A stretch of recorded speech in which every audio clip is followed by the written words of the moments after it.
de vous envoyer vous-même et de corriger la trajectoire dans laquelle vous êtes lancé. Le plus important, ce n'est pas comment une chose débute, mais comment elle se termine. Restaurer les institutions, c'est donner la victoire à Albert Ondo Ossa. Mais si vous voulez faire autre chose pendant 1 ou 2 ans de transition, vous devez mettre en place tous les mécanismes pour améliorer les conditions de vie des Gabonais.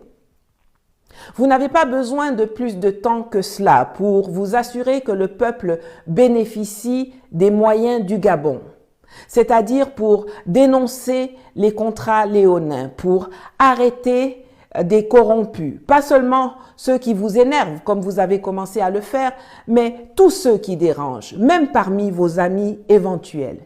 Et aussi pour mettre en place un cadre électoral inclusif et transparent. Contrairement à vos collègues du Mali, du Burkina Faso et du Niger, contrairement au président de la République de Centrafrique et du Cameroun, vous n'êtes confronté à aucune menace sécuritaire ou terroriste qui endeuille les populations et remet en question l'intégrité territoriale du Gabon.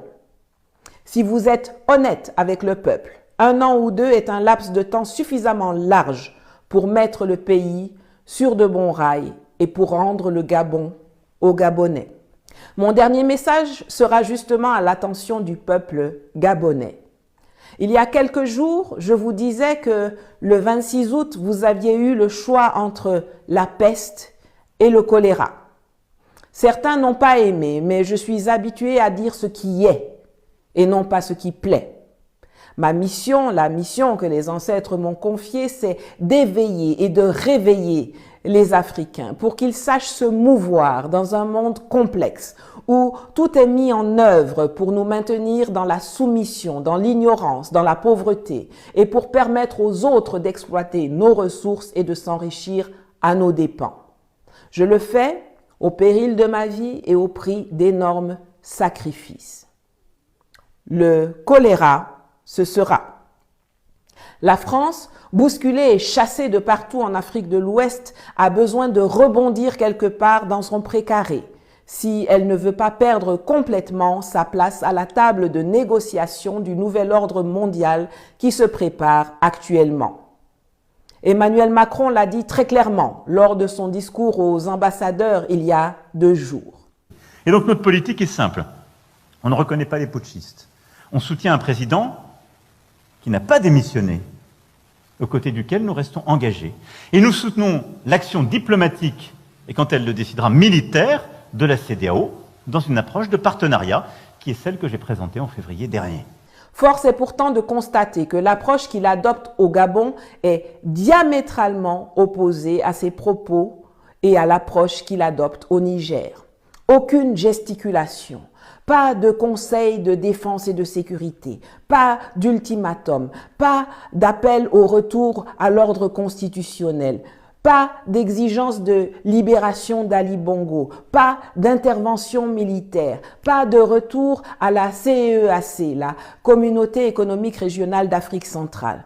Tout est aux antipodes des actions qu'il pose au Niger. Il ne faut pas être un savant pour savoir pourquoi. La France a organisé 3 coups d'État ces 2 dernières années pour permettre la survie de la France-Afrique. Celui contre Kaboré, celui contre Déby Père et aujourd'hui celui contre Ali Bongo. Dans le même temps, des militaires patriotes et panafricains ont réussi 3 coups d'État contre la France-Afrique.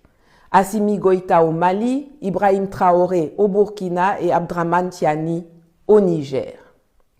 Je comprends que vous êtes heureux d'être débarrassé de la gangrène Bongo. Je le suis aussi.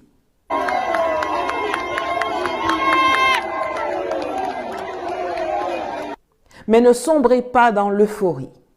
Si vous n'êtes pas vigilant et déterminé, ce qui arrive devant sera pire encore que ce que vous venez de laisser derrière vous.